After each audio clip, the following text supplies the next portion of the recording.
Hi, my name is Zachary Kosma. I'm an independent game studio founder and an educator. Cosmico is my company. We are an independent game studio producing a diverse portfolio of titles across underserved audiences and emerging platforms. Our mission is to entertain and enrich families and communities through the joy of games and celebrations. So excited to be here today and talk with you.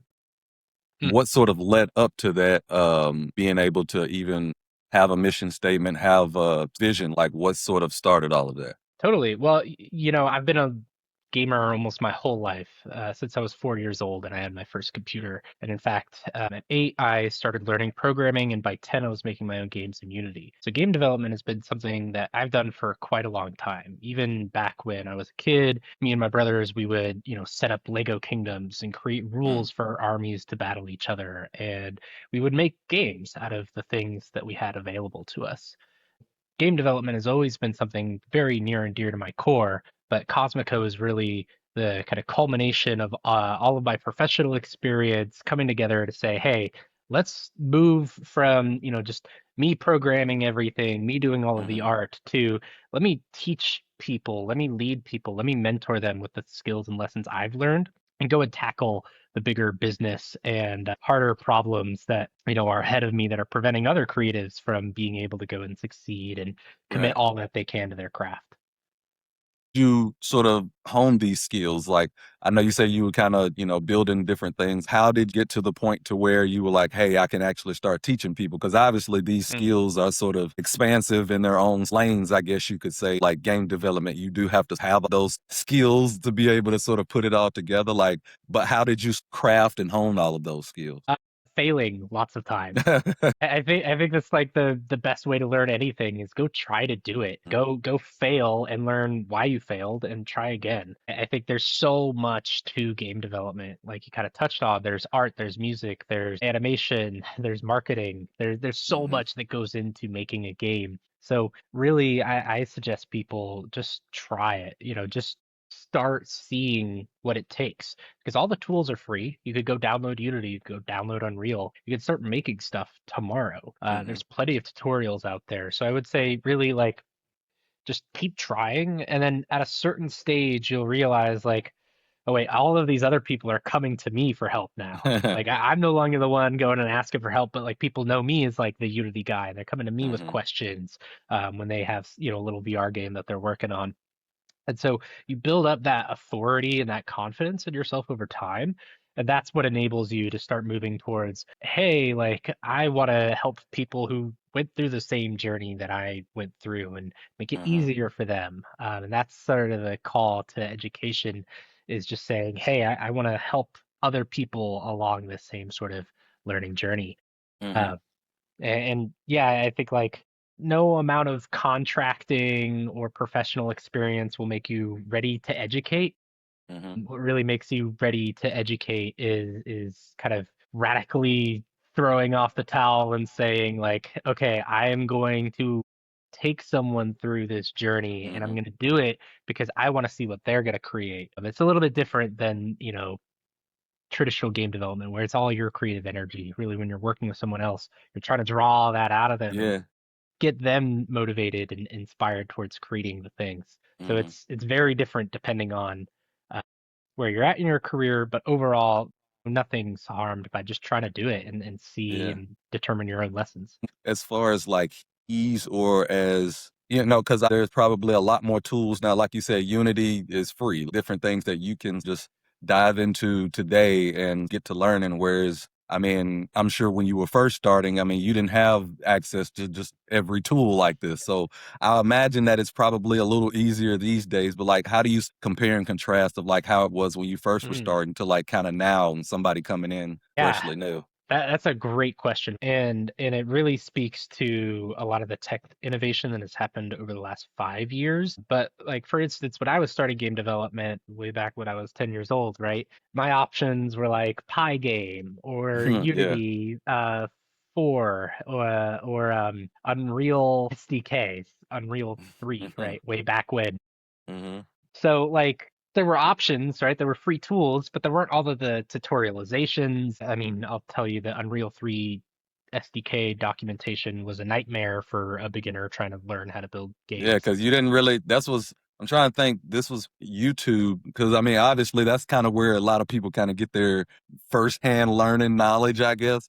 And even Yep. YouTube was still in its infancy, and so it wasn't really that many tutorials that you could just look at and say, "Hey, let's look at this stuff." Yeah, and like even as great as like Brackeys and Jason Wyman and these educators on YouTube are, it was kind of still like surface level. It's like Hmm. cool, I can learn how to start throwing together the game, but to like truly become an indie developer and go all the way through to like make the game takes tons of learning. It just takes so much trying and failing. Now we have a much easier ability to go and learn these things because of tools like AI, because of so many people trying to learn. That means there's so many people trying to teach, right? There's high Yeah. demand for that. So Hmm. there's so many different places you can get mentorship. And like just the tools have never been more powerful.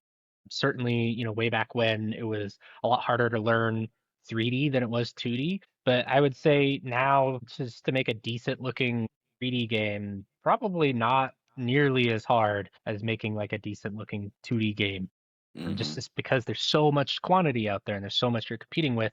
But like, hey, consumers, they're fine with mediocre looking VR titles, right?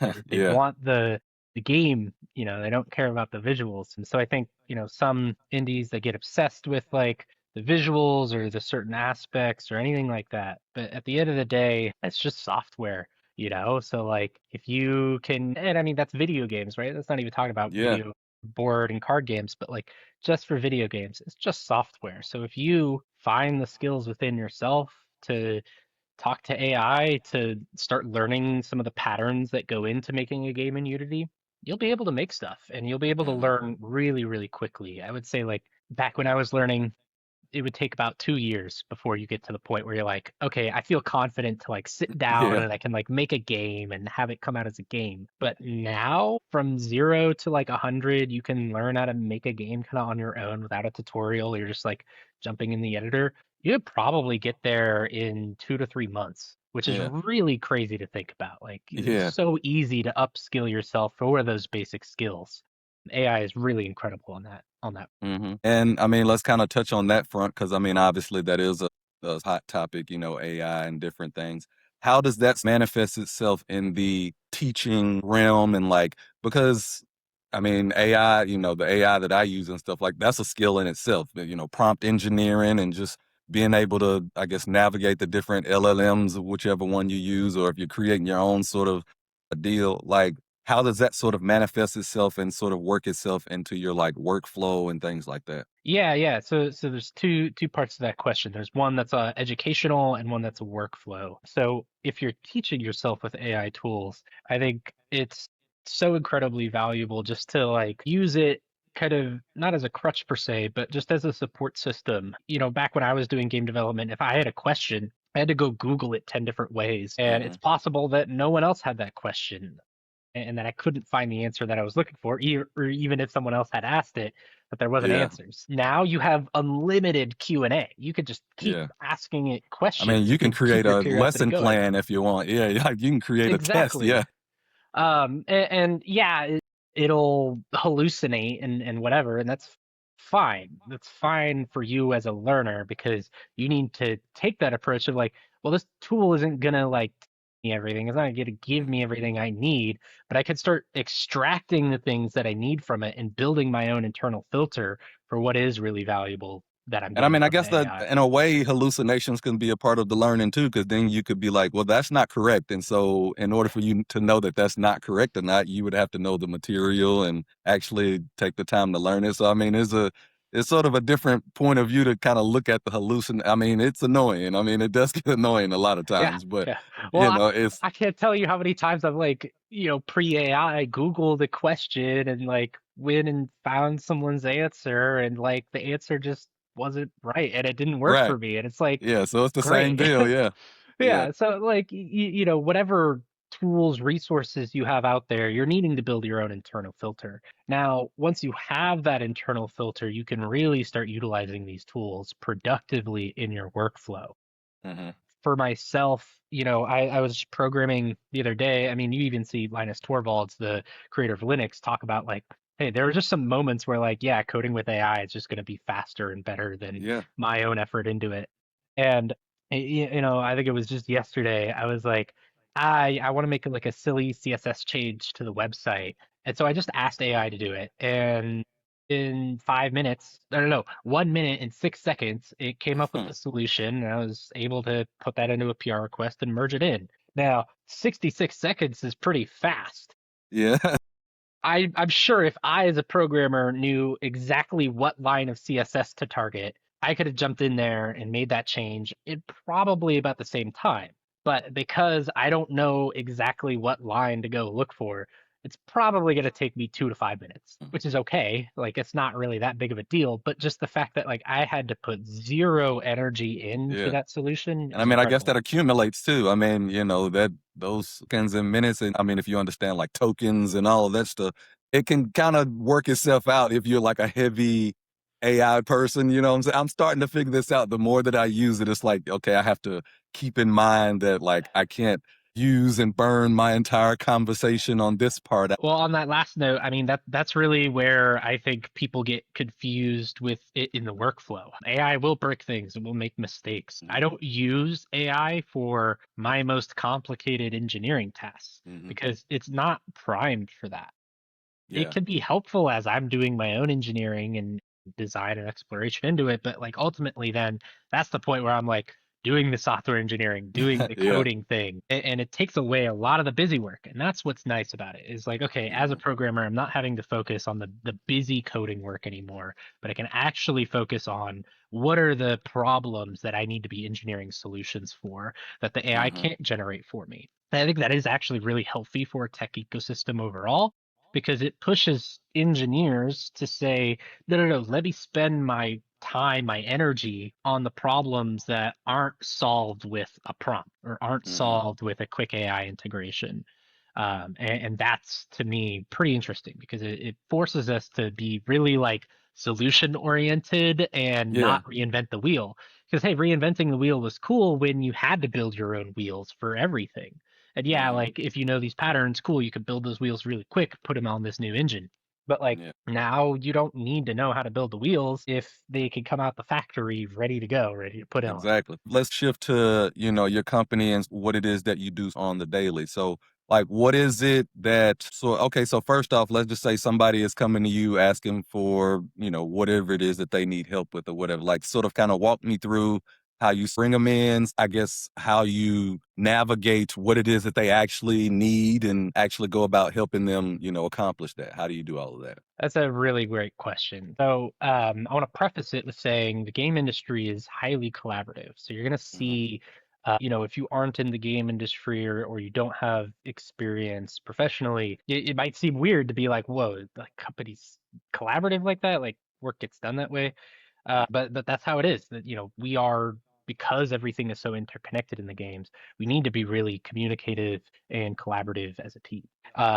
In my company, we are mostly asynchronous. We have a few like synchronous meets and syncs and things like that. But when you take a look at how we operate, really it's like by synchronous demand because we're a remote first company. We have people all over the country, so Hmm. not everyone can be like, "Hey Zach, can I come over and hang out at the workspace and we can figure something out?" Most of the time, how it happens is someone posts a question in a channel, and what I really like about that versus, oh, hey, DM me, is it opens it up for everybody at the company to see what the question is, what the answer is, how I handle it, and kind of take that information forward. So we're Hmm. building up asynchronous knowledge base, right? Because when someone has a question or something they can't solve themselves, they bring it up to the team. And hey, that's great for my availability, right? Because if someone else on my team could see that and have an Yeah. answer or have a solution, they could slot that right in. And boom, I stay focused on the executive thing I need to be focused on. Otherwise, by the time that I could circle back to it, I've got the ability to unblock them and push them forward. So that's how we Hmm. move really fast, right? Is we're just asking questions and we're doing it in an open format. And another side of it is like I was very careful to build the team and the culture around people who are multidisciplinary, people who are curious and self-driven, who will ask questions when they get stuck. And for people who have a really positive culture, right? Like if they get stuck in a situation, they're not going to feel bad about it. It's an Hmm. opportunity for them to learn something or engage with the team and improve themselves and not get to that feeling again. And so, like you said, being connected to like people can kind of basically from all over the world sort of engage in things like that. How does that work itself out? Obviously, not everybody speaks every language and all of that different things, but I have noticed how interconnected like a lot of the gaming space and companies are just simply because it might just honestly it might just be out of necessity just because I mean there's only so many people who I feel like that can really just do all of this stuff at a certain level, I guess. But I can only imagine like someone that might be in the UK might look at gaming or something different from somebody from the US, from somebody from Asia, different things like that. So how would you sort of go about like connecting those dots, even though everything is sort of connected? There, those threads of, differentiators that could be good or just difficult to work around. So I mean, like, how do you sort of work around that sort of angle? Yeah, that's a really interesting question. And Cosmico, thankfully, so far, we're all based in the Americas. So it's Hmm. not like we're battling huge time zones. Yeah. But I did previously work at Google Play, where I was a contractor via Accenture. We're kind of like the voice of the consumer internally Hmm. within Google.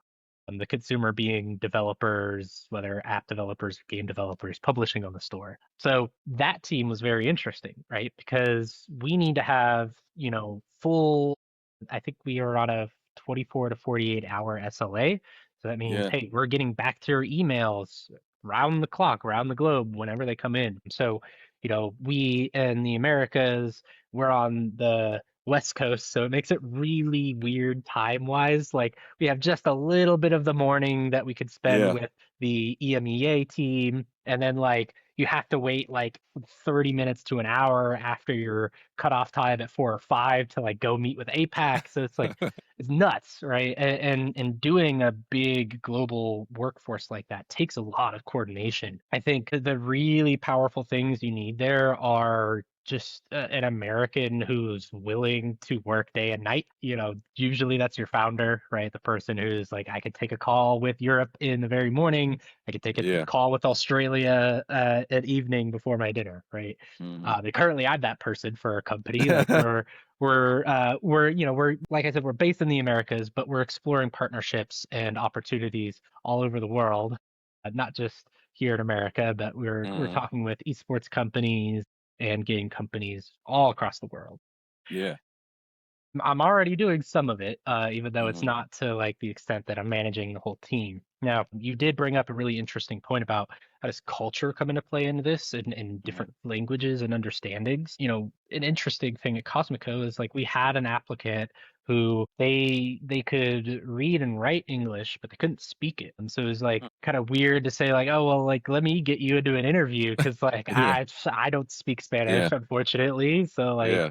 I know Being there with a maybe a dry handful of erase words. board. Yeah. You're just gonna Yeah, be right. Like what's passing that gonna paper be? back and forth. But like just, kind of being open and curious with my company and talking with my people. Hey, one of my creative directors speaks Spanish because he used to work in a kitchen and his partner's family is Hispanic. So like he is well versed and could conduct this interview. So we ended up doing Hmm. that interview, which was really cool. Right. But like culturally, there's so many different practices. I mean, the way that games themselves operate in the market is different Hmm. region to region. It's different in the US, it's different in Brazil, it's different in like the UK, it's different in China and Japan and Thailand. All of these places behave differently in their marketplace. And that's not just the consumer side of it, but the developers behave differently too, and they have different practices with uh, Chinese game developers, they lean towards different kinds of patterns and different ways of making the game. This is why you see a difference in Western and Eastern MMOs, is they're Yeah. catering to different audiences and they're made by different people. Going back to Google, right? Something very interesting about working there is they tell you no red in your emails at all. You cannot highlight anything red. We don't even want you to highlight something like a warm orange. You're gonna highlight something, highlight it in yellow, save like warm orange for like this is super dire and like you need to see this. Yeah. Because culturally, red is treated differently culture to Yeah. culture. And so if you had sent a highlighted red thing to a business partner in Japan, their interpretation of that will be different than if you had done it in the US. Yeah. And that could Gotcha. change some of the work expectations and the trust that's established there. So I Hmm. think, whenever you're working with distributed teams, you always want to be thinking about like what is their time, right? Like it's awkward if someone says good night and it's your good morning. When can you actually meet with them? What are they going to be concerned about culturally? What's going on in their industry? Those are all good things to know and keep present as you're engaging with people from, uh, different locales and different Hmm. origins than yourself. Yeah. What is the next goal for you and your company? Like, obviously, you're kind of growing and doing your thing, but like, say a year from now, a few years from now, this is where I would like to be. This is sort of where I want to go. Like, what does that look like for Yeah, great question. So Cosmico is, very early stages. We're just beginning fundraising, initial partnerships, releasing some of our micro games, and going into developing on our bigger games. So you? within a year, you'll probably see a lot of progress and like a lot of presence from the company, things you can Hmm. interact with, things you can go buy, things you could touch. We're gonna have a bunch of merch, like all that stuff is gonna be done, right? But we're also gonna have two really big games that are further along. Not sure fully on release schedules for them yet, but it's fully confident that they should at least have teasers, maybe some alpha testing, maybe beta if we get there. But Hmm. we'll have a game, Colorant, that I'm really excited about. It's an alien language game. It's in Hmm. fact the only xenolinguistics game in existence, and Okay. it's about learning a non-verbal alien language where they communicate via color. And so it's Hmm. like a sci-fi, kind of atmospheric, existential kind of horror game. And then Interesting. we have a project called Wardraft is its current code name. It's a fantasy auto battler game that's all about changing the relationship between player and system and really evolving how we approach and think about games. And so long haul for Cosmico, right? Like beyond that 1 year mark, what we're really looking at is, building games that meet new audiences. Like I talked about underserved audiences before. There's a Hmm. huge underserved audience right now of like non-violent, non-cozy games for adults. Yeah. Right, right, and it's interesting because there's so many games out there with just an intense amount of violence or dark themes. And Hmm. hey, those are great. Some Hmm. stories are awesome. I can't tell you how much I love things like Watchmen, right? That are Yeah. super dark, but like it's good. And so, of course we'll be making some of those experiences, and we're not shying away from like conflict or kind of dark themes, but we also recognize that hey, there's not enough games where you could just like play it and chill out and not like it's not like a full cozy game where it's like it's all soft and cutesy, but Hmm. it's like it's grown up and it's mature and it's not making you feel depressed or Yeah. grossing you out or Yeah. making you just feel that kind of friction of violence. Yeah, for me, that's like simulation games. Like for me, like Yeah. people like play like the power washer game, like games that's just like zero anxiety. I'm just playing just to play, and I don't have to worry about being online. I don't have to worry about, PvP. I don't have to worry about any of that stuff. Yeah. And that's a big thing. I just released an article yesterday called The Perfect Entertainment Cube, and it posits an idea that, like, well, think about a video game 100 years from now, and what makes it like so good and so much more advanced than the games that we have today. Really, the core of it would be that there's no negative association that the player has with the game. They're not you feeling resentment for their time invested or the purchases made. You're not feeling guilty for missing out on a clan raid or a daily check-in. Actually, the game is like a wholly positive experience that is fully controlled by their agency. They can pick it up and put it down at will without worry and no negative constraint. And that actually, like any negative feeling, like, oh, I'm scared or I'm upset or anything like that, stems from the player's choices and is not Hmm. forced by the game upon the player. Yeah. So those experiences are something we have a very big eye on because we believe, hey, 100 years from now, a lot of games are going to be like that. Of course, we'll still have old patterns and classic stuff, but like most people will want a game that's like a perfect entertainment cube. Hmm. So kind of where we're at, what we do, what we're aiming to do is really, be changing the relationship between player and system to really make player-centered design and not let monetization take that away, right? But to actually have monetization that feels like it has the player in mind first and Mm-hmm. to just build a really cool collaborative culture around games. Funnily enough, the origin of the company wasn't Cosmico. It was actually a family gaming event that we did called CosmicCon. It is Okay. we did a physical one and we did a digital one, but it's getting our family together, getting our friends together to come and have a weekend of board games or role playing games or whatever have you. And so that was the origin story of the company, right?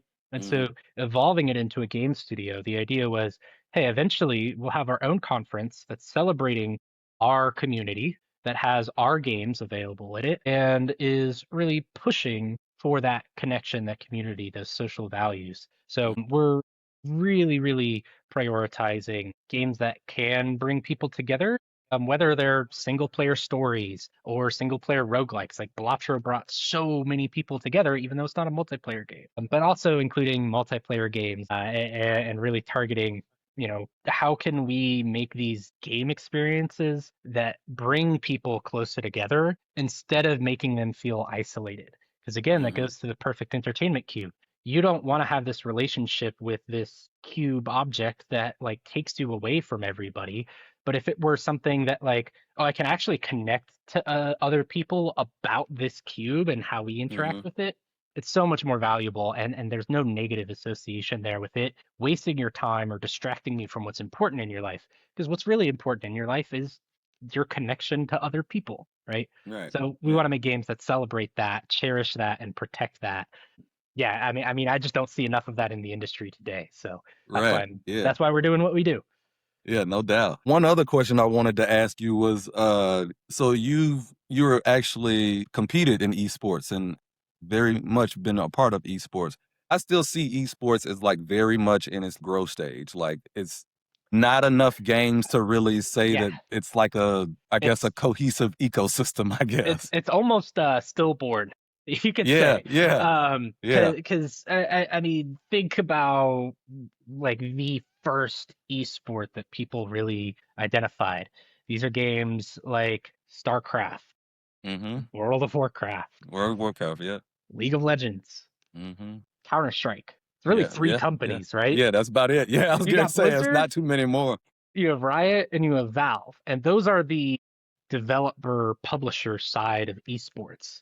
Mm-hmm. So already from the very origin point of who's making the games that we're playing on these stages, you have a very limited supply of developers who are all interested in this ecosystem.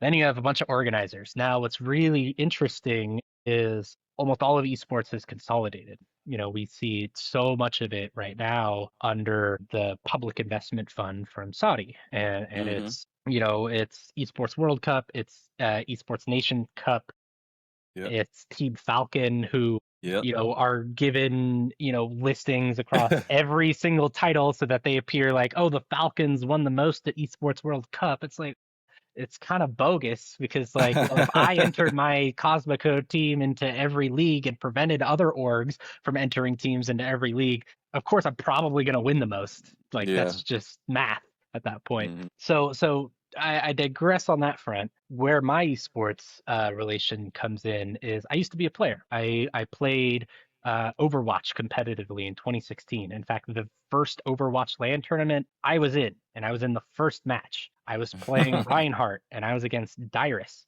who is one of the most famous League of Legends players ever, in my Mhm. opinion. He was the top laner for Team Solo Mid. And so, of course, who's a top laner going to play? Tank. Who's me? Who's like, I'm not the most best DPS on the team, Yeah. but I've got like really good shot calling ability and presence. Who am I going to play? Of course, the tank. And so I'm sitting on a stage, 50,000 people are watching, over stream, and it's our team Veritas versus Team Winky Face. I'm playing Reinhardt. Dyrus is playing Reinhardt, and they steamroll us. It was nuts. But out of that tournament, Veritas placed ninth out of 32 teams. Just pretty freaking cool for a little Yeah. indie shooter team. We actually came from a community around a game called Insurgency. We were the Okay, yeah. Insurgency firefight competitive community. We had a digital gaming league, it was called, that had around 50 teams worldwide at one point. So it's like it was a pretty significant indie league. Hmm. I was on a team called Armada, and we went undefeated for 4 straight seasons. We won the DGL World Cup #2. In fact, with some of the people from Veritas and some of the people from Armada, there was Yeah. a 2023 Insurgency Revival tournament. So I came back Oh. for that, and we won that. So, I've got a history of esports on like winning really well on an indie league and then participating professionally for a brief moment in Overwatch. And I tried to take that into like Hearthstone and Counter Strike, and those games are stupid competitive. So I didn't Yeah. get too far there.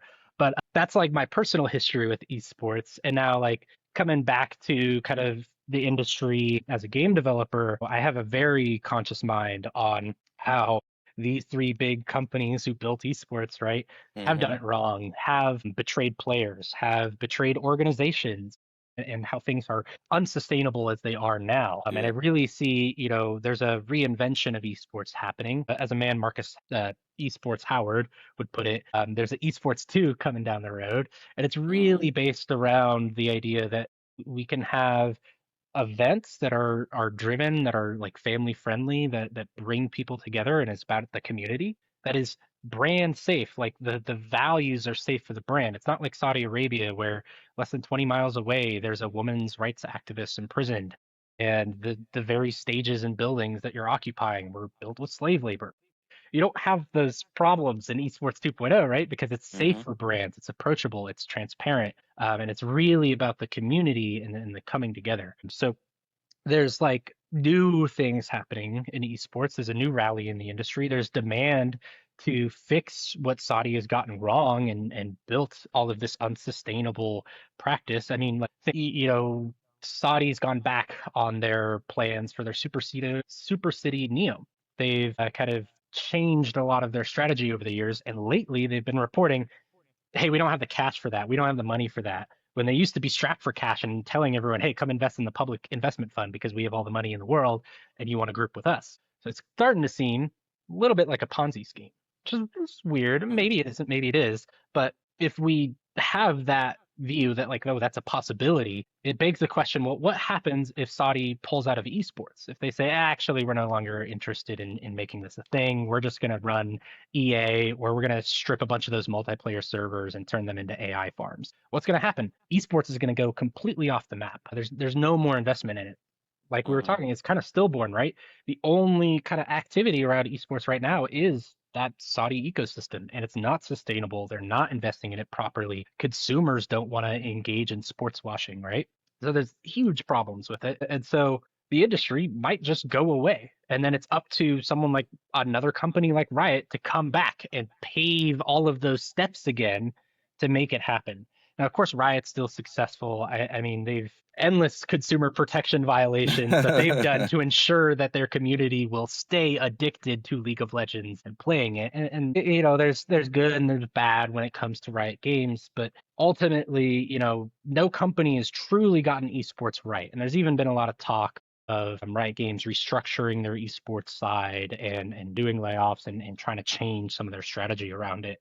So, really, there needs to be a new developer who can actually work with governance, work with communities to help understand and put forth some sort of standards, expectations on this is what esports needs from the game developers. And so I've got a pretty exciting announcement coming out tomorrow, an affiliate partnership between Cosmico and a group called the Olympic Sports Federation. Okay. They're new governance for electronic sports, and they're all about, hey, let's do this right. Let's do this sustainably. Let's figure Hmm. out the governance and the high level architecture we need for the next iteration of esports. So Cosmico's positioned to support that. Yeah. Why are we an esports related company? It's not just my history.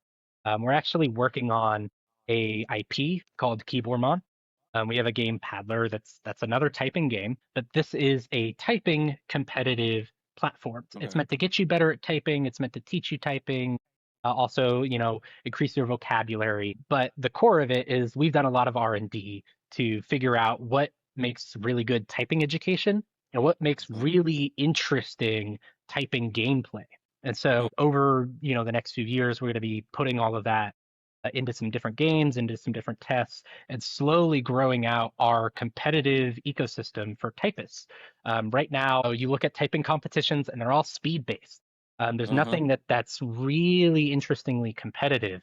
So we're going to be building a few different things and experiments and trying to really do a good service for hobbyist typists and Mm. even competitive typists and build them a new ecosystem. And so our relationship here with the Olympic Sports Federation is very natural because they're all about electronic sports, and we are bringing typing on a keyboard as an Mm. electronic sport and how to figure out and build those tournaments in that ecosystem. Right. So we are a esports company. Like I said, we're building lots of things. We're all about changing that relationship between play and really like there's no good games where your hands are on the keyboard the entire time. Most of the games Mm. are like you got a hand on your mouse and your keyboard. Mm-hmm. So with us looking at like underserved communities, typists are definitely underserved in the gaming industry, but also like typing as a mechanic is underutilized. It's Yeah. not it's not pushed up enough. So we see it as a really big opportunity that fits with our brand mission to serve an underserved audience.